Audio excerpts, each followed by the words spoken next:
Coach, I doubt you were very surprised about Dalton being the SEC Player of the Year, but just what can you say about his journey to? Yeah, it's amazing. I mean, I'm super excited for him, super proud of him. You know, his journey is one that you kind of read about, like fairy tale type deals, you know, and just to see him get to this point, to achieve what he's achieved, and you know, it's amazing. But it goes to his hard work, his work ethic, his mindset, his confidence and belief in himself. You know, I know he had a lot of people along the way helping him, friends, family, relatives, all of that. But it's special. It's really special to do what he's been able to do in this season here at Tennessee. And I hope everybody appreciates it as much as I know we do. But I mean, he was magnificent this year. When was the moment that you realized that you all had something special in your hands? You know what? I think you kind of saw it this summer. You know, the shot making ability. You know, the ability to score at the rim. But I think, you know, after the first time, Coach really jumped on him about his defense. Told him if you don't guard, you're not going to play. And you know, the next practice he probably made him scored about 40 points in practice. You know what I mean? And it was like he didn't flinch, you know, and he never, his confidence never got shaken. And I remember him telling me, like, that's why I came here. I came here to become a better defender, and that's why I'm here. So yeah, I won't coach here though. And that's when I knew it was like he's different. You know, he's different. What's it like being on the bench as a coach when Dalton goes on one of those scoring spurts or 13 points in a few minutes and such? Yeah, I mean, everyone, you know, you think you kind of would get used to it, but every time you go on those stretches, it's just like, wow, you know, it's just, you know, big shot after big shot, tough shot after tough shot, and in the different ways that he kind of gets it. You know, you sit back in amazement, and you know it's only if a handful of guys in the country that can fill it up the way that he does when he goes on those runs.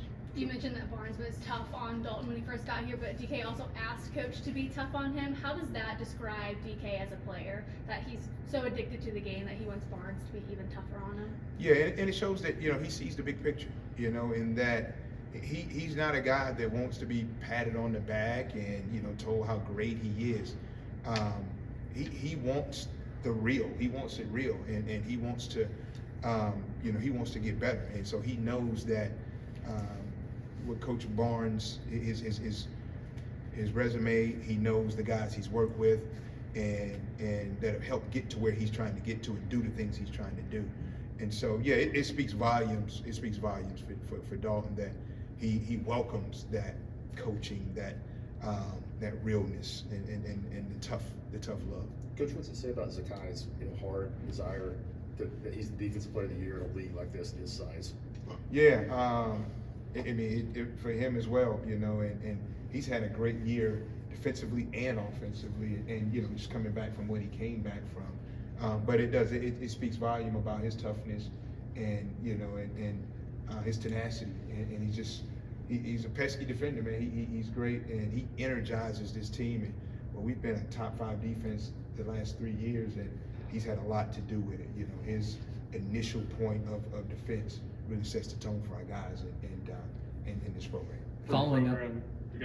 Following up on that question, just Zakai went from a torn ACL a year ago to winning the SEC Defensive Player of the Year today. Just with all the college basketball that you've been around, how tough is that really to be able to make that comeback and to the effect that he's done it?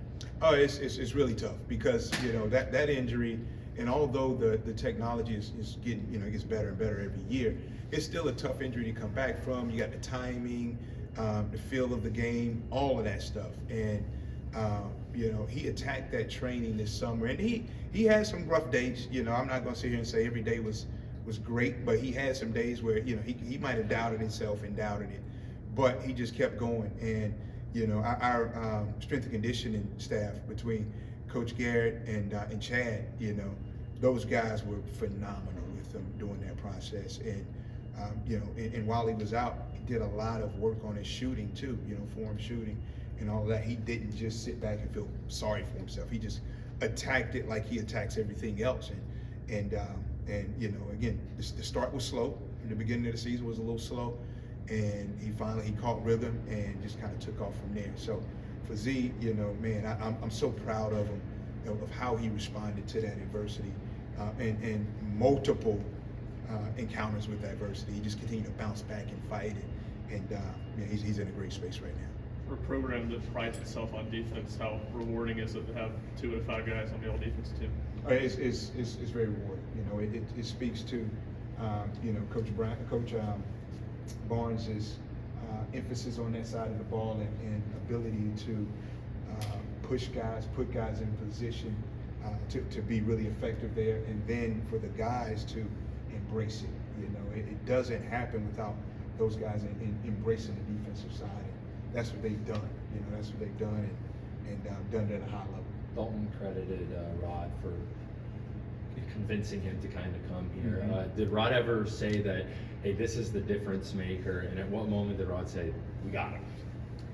Yeah, you know, I you know, with Dalton, I don't think it was ever a point where we knew he was good. Like, you watch the video, you see the highlight clips, and he's talented, he's skilled, he's got a lot, you know, but never did you think this, you know, and, you know, so I wouldn't say we all sat back, or even Rod sat back, and you have to ask Rod whether he thought that, but we never, you know, we never in meetings said, hey, this guy's gonna come here and average 20 points, he's gonna boom, boom, boom. We thought he was gonna be a great piece. He could shoot the ball. You know, I didn't know he was as good as he was in transition, and that was an area where I thought we could grow in from last year's team to this year's team. And but you saw the athleticism, you saw the shot making, you saw the slashing to get to the basket a little in the highlight films, but you know, you never knew it would translate into what level it would translate. And so I don't think any of us thought, you know, hey, he would come in and, you know, do what he did. We thought he'd be a good player. Didn't really know what that looked like. We all knew there were limitations on defense, but you didn't know, hey, would his offense outweigh the defense? And because, you know, coach he's real about it. Like, if you don't guard, you can't play. You're not going to play. And so that was always kind of the question in the back of our heads of, you know, man, will he be able to guard enough to get on the floor? Will he to gain coach's trust? And so, yeah. But as far as knowing, nobody really, you know, nobody really knows. Coach, what is Jonas's personal growth with the growth of this team from November to now? Just how much more confident is he? Yeah, you know, it's been fun watching his growth over the years. You know, seeing him as a freshman, sophomore, you know, gaining weight, getting healthier, staying healthy, being mature about taking care of his body to where he is now, where he's, super reliable, consistent. We know we're gonna get to him, and one of the best, you know, big man defenders in the country. And it's for him, it's been a journey, you know, because his high school path was a little different as well, where not highly recruited, went to prep school, kind of took off from there, and then you know, changing commitments afterwards. So it was a lot that happened with him, and you know, he stuck with it. He was behind some really good bigs here when he got here early. Never quit, never gave up, never had doubt. And so to see him where he is now, it shows you know, his love for the game, his passion for the game, but also just his wanting to get better and continue to grow. And with that, his confidence has grown. He's gained confidence in coach, and coach has more confidence in him. And you know, he's been able to take off a little bit. How do you make sure the team stays on edge going into the most important time of the year after the last week or so of accomplishments? Yeah, it's important that, you know, that we do stay on edge. But you know, Coach Barnes does a great job of keeping those guys, you know, revved up and geared up. But we have an older group.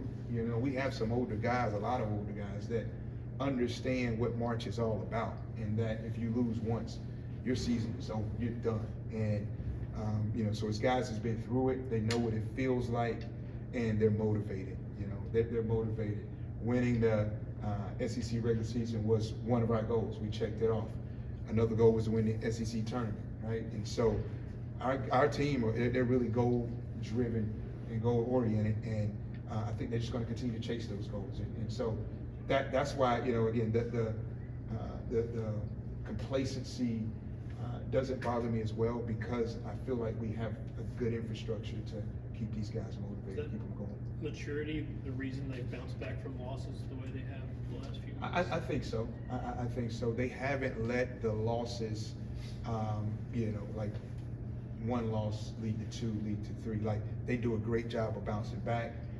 We've done a great job of learning from our mistakes and becoming better from it. And so I think the maturity, but also the focus, the laser focus. And this year when we had losses, the bounce back, we always said our goal is still there. Like our chance to win the league is still there. And so we got to keep going. We can't let this one affect the next one. We got to grow from it and learn from it. And that's kind of been the mindset. Do these recent accolades add any pressure to your postseason runs, or is that kind of like an outside perspective? We'll see. I don't. Has Dalton been told it? Yes. All that. Okay, so they just right. So we'll see. Again, I don't think so. I hope not. But they are young men, and those are big time accomplishments. But knowing our guys, I know how team oriented they are. Our culture is just not about me, and they embrace it. And Dalton all year, as with interviews and whether it's 40-point games, 39-point games, whatever, he's always talked about his teammates and his teammates helping him and putting him in position to be great. So I don't anticipate any any fallback from that. If anything, I think, and again, both of those guys are the most humble players that I've of that level that I've been around. So I think they'll probably deflect as much of the attention as they possibly can and be ready to move on to this SEC tournament and the NCAA tournament. Going back to Jonas, what's that like for you? Obviously, he kind of followed you. He wouldn't be here without you. Just the trust that he and his family put in you, and now the growth that he's had. Yeah, no, it's been it's been a proud moment. For me in that aspect, because we have been on this journey, a long time, and you think about how rough the freshman year was, and it points to sophomore year, had some bumps in the road, and for our staff, just telling him, hey, keep believing in us, keep going, trust us on this, and for him to have that trust and to believe in us, I mean, it makes us very proud that he stayed the course and fought through adversity and to get to where he's gotten to, because it hasn't always been easy. It's been rough, it's been tough, and I'm sure at points he had doubt, about everything, and he stuck with it. And he loves Tennessee, and so I'm happy for him and ecstatic for him and his mom. Last question. Jonas has a laid-back attitude. What makes him kind of flip the switch when he's on the court and show a little more emotion? Because he doesn't show emotion at all in practice. Yeah, I don't know what it is. He's kind of one of those sneaky competitive guys. When he gets out there, and again, you don't see it because he doesn't show a lot of emotion. And we're trying to get him to do that. I'll try to hit him with some motivational talk right before he walks out the jump ball. To kind of get him going a little bit. He'll give me the nod, got you covered. But he does have some fire in him. You'll see it at the block, maybe a dunk. He gets a little scream out and all that good stuff. But he's just kind of one of those even keel, straight face guys. But I never question his his readiness, his intensity. He's ready to bring it. Thank you, Coach. Thank you. Thank you.